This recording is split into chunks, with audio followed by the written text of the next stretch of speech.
Salut à tous, j'espère que vous allez bien. Alors pour cette nouvelle vidéo, j'ai eu envie de vous emmener à l'extérieur. Alors déjà je vous préviens tout de suite, qui dit extérieur dit risque de bruit. Et on entend, il peut y avoir un peu de voiture, il y a des gens qui passent là devant. Je suis donc sur les bords du Doubs à Besançon. Le fleuve, la rivière coule juste devant moi. Et derrière vous avez ces magnifiques arbres de l'allée des rois ou des reines dont je vous parle souvent sur mes réseaux sociaux.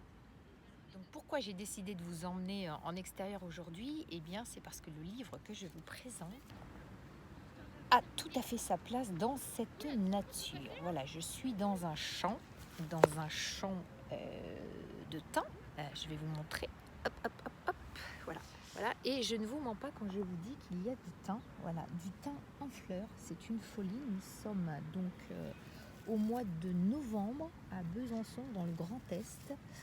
Voilà, la nature nous dit quand même des drôles de choses. Donc je vous présente tout de suite cet ouvrage. Une très très jolie couverture qui trouve bien sa place ici dans ce contexte naturel. Voilà, l'herbier du chaman avec de magnifiques illustrations, on nous parle de magie. On aperçoit ici quelques symboliques, le quartz, le serpent également. Donc une invitation à se connecter à la nature et à soi-même. Et une invitation à aller à la découverte de ses richesses intérieures. Tout un programme donc que nous allons lire à travers ce livre et également au travers de cartes dites divinatoires. Les amateurs de tarot, tirage de cartes vont adorer. J'ouvre le livre avec vous. Un joli soin apporté aux finitions. L'herbier du chaman à la rencontre de la magie des plantes. Et regardez-moi ces magnifiques illustrations qui nous invitent à voir au-delà de ce que nous voyons. Donc dans cet ouvrage, on va trouver un herbier, tel dit son nom, avec un ensemble de plantes.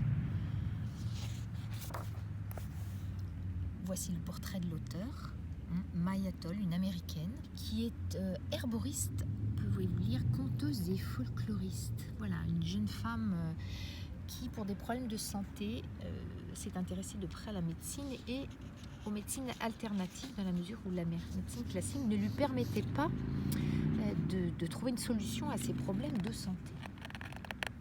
Dans cet ouvrage, Maya qui n'est pas l'abeille, qui est bien Maya, nous explique comment sa vie a basculé lors de sa venue en Irlande, où elle était venue pour étudier et rencontrer une herboriste guérisseuse, avec qui elle va passer un an de sa vie à essayer donc de découvrir le langage secret des plantes, le second chant, comme elle le dit. J'ai appris l'art de la médecine par les plantes et la magie d'entrer en communion avec le monde végétal. Alors de son expérience est né donc cet ouvrage.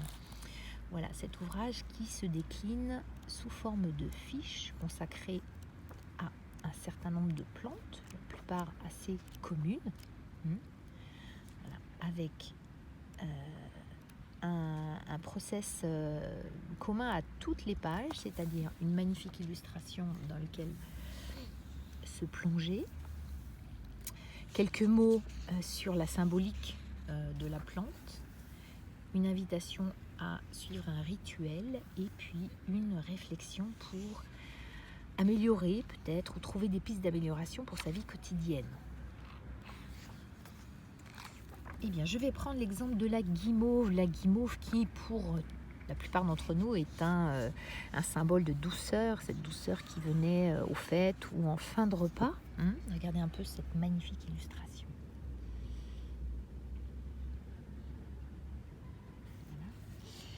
Voilà. Et à partir de cette immersion, cette connexion avec cette plante guimauve, Maya nous propose de cuisiner en conscience. Qu'est-ce que ça veut dire cuisiner en conscience?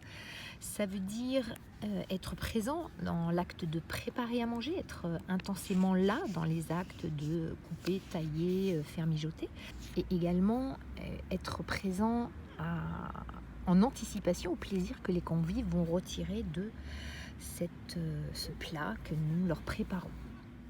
Pour aller plus loin, Maya nous propose une réflexion, adoucir et apaiser, donc autour de la symbolique de cette plante, en disant quand la vie est trop rude pour nous, quand on se sent écorché vif ou vive, comment peut-on adoucir cette vie? Qu'est-ce que la guimauve nous donne comme message pour libérer ce qui était coincé?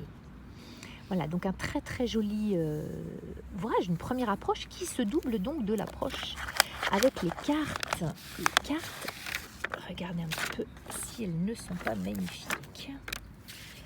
Voilà, je vais peut-être prendre un petit peu plus de recul. Voilà, ces cartes qui reprennent les illustrations évidemment de l'ouvrage avec les plantes et avec lesquelles on pourra effectuer des tirages, un petit peu comme voilà, des tirages de cartes d'une façon générale, hein, pour s'imprégner donc de cette symbolique, savoir où on en est, pouvoir peut-être trouver une piste d'ouverture par rapport à une situation actuelle. Donc on peut tirer une carte pour savoir où on en est, les croiser avec une deuxième carte pour voir ce qui croise notre chemin. Donc tiens, je vais faire juste un petit tirage juste pour moi, comme ça. Hop, j'en tire une au hasard. Que me dit là, dans l'instant, la carte L'esprit dans la matière, la trille rouge, donc qui me renvoie à la page 120. Donc j'y vais avec vous. Et on va voir ensemble ce que les cartes ont à me dire aujourd'hui. Voilà, la trille rouge est un joyau rare qui illumine les sols forestiers, observe calmement l'obscurité. Elle aide aux naissances. Ah bah ça tombe bien, moi qui veux complètement toujours avec des projets. Nourrissez vos idées neuves, vous ne pouvez pas mieux tomber.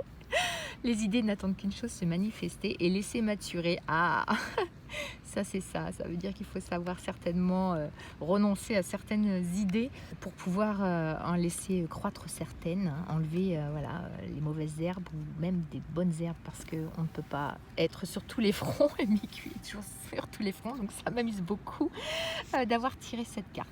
Voilà, c'était une première approche pour vous montrer donc ce magnifique livre que je viens de recevoir, qui m'a moi beaucoup plu, qui est certainement un magnifique cadeau à offrir pour les fêtes. Vous avez vu qu'il y en aura pour tous les goûts. Je vous mets comme d'habitude le lien dans la vidéo ci-dessous, comme ça vous pourrez le commander directement depuis votre canapé si vous n'avez pas le courage d'aller vous rendre dans les boutiques. Et puis je vous invite à me retrouver très prochainement pour une autre présentation autour d'un livre. Je crois qu'on va parler de Nutella. Je peux vous dire, il va y en avoir un peu partout. Donc pour être alerté donc des prochaines parutions, n'hésitez pas à vous abonner à la chaîne YouTube et puis vous actionnez surtout la petite cloche aussi pour ne rien rater. Et on termine donc cette présentation avec encore un petit visuel magnifique sur cette ville que j'aime tant, qui est pour l'instant mon refuge. Voilà. Et d'où je vous posterai encore bientôt des vidéos. Je vous souhaite une superbe journée.